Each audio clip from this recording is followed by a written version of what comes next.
Let's bring into the conversation now Joseph Cirincione. He is president of the Plowshares Fund, the Global Security Foundation. He's also a member of the Council on Foreign Relations, and he is our go-to expert on nukes. Joe, thanks very much for being here. My pleasure, Rachel. I specifically want to get your take on one issue that was broached today at the hearing over Senator Hagel, where both sides did not seem to be talking about the same thing. Here's a quick clip.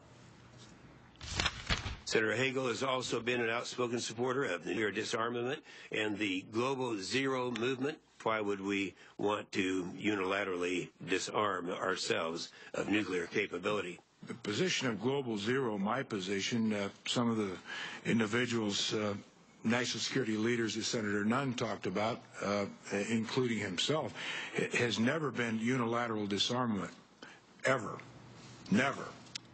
Joe, what are they fighting about here? Yeah, Senator Hagel is exactly right. This is not about unilaterally taking apart our nuclear arsenal. Nobody is suggesting that.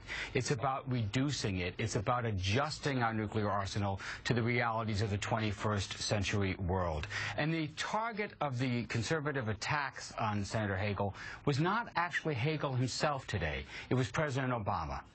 Because Senator Hagel's positions are identical to those of President Obama, Vice President Biden, the Secretary of State Kerry, in fact, the vast majority of the security establishment in the United States, that we are stuck with an obsolete arsenal of nuclear weapons that have little relevance to the threats we face today of cybersecurity, of nuclear terrorism, of unrest in the Middle East. And every dollar that we're spending on these nuclear weapons is taking money away from the troops, preventing us from giving the weapons that they really need. These senators are stuck in a position of defending a 20th century arsenal that has little relevance in today's world. And hearing them read their talking points about this today, awkwardly read these talking points as if they do not come naturally to them and they have been told to read them. What it made me feel like, the reason I wanted you to hear Inhofe say it, how awkwardly he said it, is because it makes me wonder what constituencies these senators are speaking for, who believe that reducing the size of the nuclear weapons arsenal, would be a bad thing, who thinks our 5,000th nuclear bomb is making us more safe. Our 4,999th. Who were they speaking for?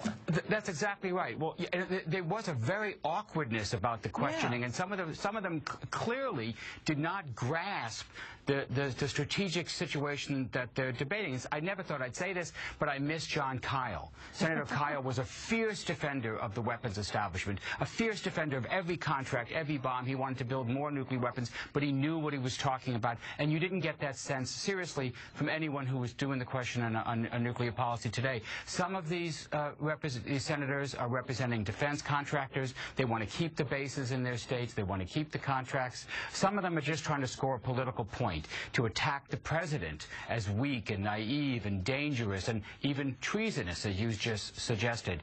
But many of them are just stuck in this Cold War mentality, and they can't break out of it. It's not just bayonets and battleships. It's nuclear weapons have a decreasing relevance to the threats we face today. But here you have these senators from the conservative wing of the party still clinging to this Cold War arsenal, this Cold War threat. And so when they see somebody like Chuck Hagel, who's willing to question assumptions, who's thinking anew, who wants to state, what exactly would we use a nuclear weapon for? How many do we need? Can we do with 400? Do we really need, as you say, 5,000? That's very threatening to them, and you saw that on display today. In terms of how they fit into broader conservative politics on this, isn't it true that more sort of establishment leading lights of Republican foreign policy are much closer to Chuck Hagel on this? I mean, they've tried to make global zero into some communist thing, but aren't there a lot of big-name Republicans associated with that?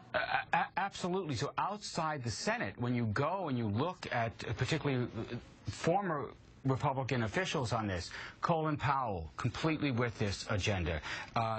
George Shultz, completely with this agenda. Henry Kissinger has joined Shultz and former Secretary Bill Perry and Sam Nunn, two Democrats, in leading the charge for a world free of nuclear weapons, part of the inspiration for President Obama's strategy. You see former chairman of the Joint Chiefs siding with this, former leaders of the Strategic Command. They recognize we don't need 5,000 nuclear weapons anymore. We can go to much lower numbers. The President of the United States is clearly on a path to doing that. And part of what you saw today was shots across the bow, trying to stop President Obama from continuing to modernize U.S. nuclear strategy, to reduce the cost and the expense and the saliency of this obsolete arsenal. Politically, I think it will be amazing if the Republican Party decides they want to go all Curtis LeMay on this issue, but I almost welcome it.